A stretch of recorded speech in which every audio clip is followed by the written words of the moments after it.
Bonsoir à tous. La dernière fois, on a parlé de la différence entre les systèmes informatiques à usage général et les systèmes informatiques à usage spécifique. Après, on a donné un exemple de lave-linge. Et après le lave-linge, on a discuté les critères et les exigences que les systèmes embarqués doivent respecter dans la plupart des cas. Et après, on a définir le meilleur moyen pour créer ces systèmes embarqués. Donc pour aujourd'hui, on va discuter de VLSI. Maintenant, on va parler de VLCI, qui est un processus de création des Integrated Circuits, les circuits intégrés. Le VLSI est une épellation du Very Large Scale Integration.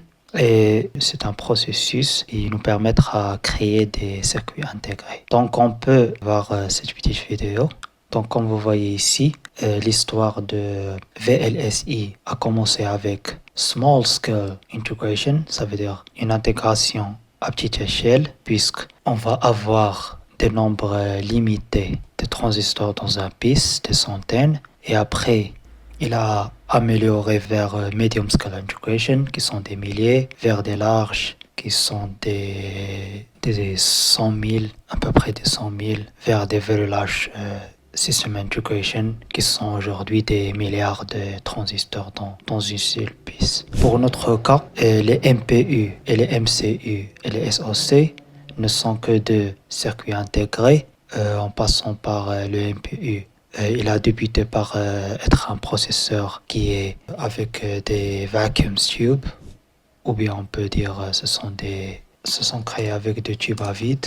Puis après l'émergence des circuits intégrés, on a créé des microprocesseurs qui ont un grand nombre de transistors dans une petite puce. Et lorsqu'on dit qu'on a un CPU, ça veut dire qu'il est le master et il interagit avec des slaves. Maintenant, passons sur les MCU qui sont Microcontroller Unit. Pour ça, c'est un Microprocessor Unit et ça, c'est Microcontroller Unit. Pour les Microcontroller Unit, ne sont que des ordinateurs dans une pièce. Donc, quand on dit un ordinateur, ça veut dire on a le processeur primaire qui est le CPU.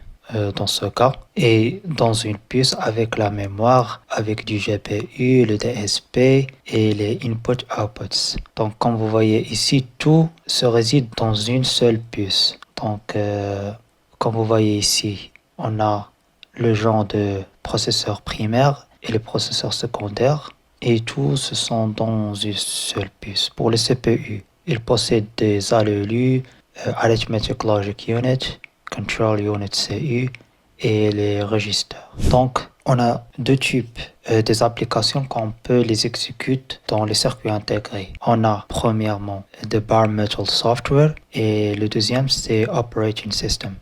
Cela désigne qui est système d'exploitation et c'est un logiciel dans un métal. Comme vous voyez ici, on a l'application, on a ici le drivers qu'on va discuter après et on a ici the hardware qui est le matériel.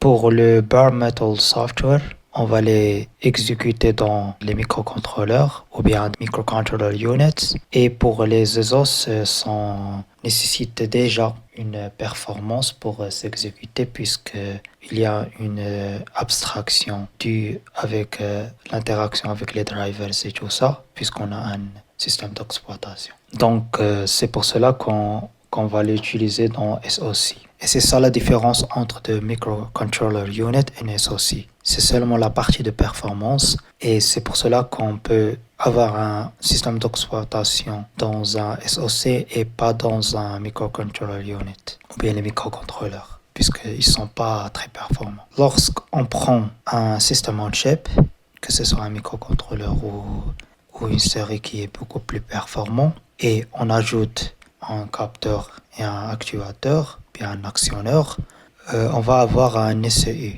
qui est Electronic Control Unit ou bien unité de contrôle électronique. C'est ça pour aujourd'hui.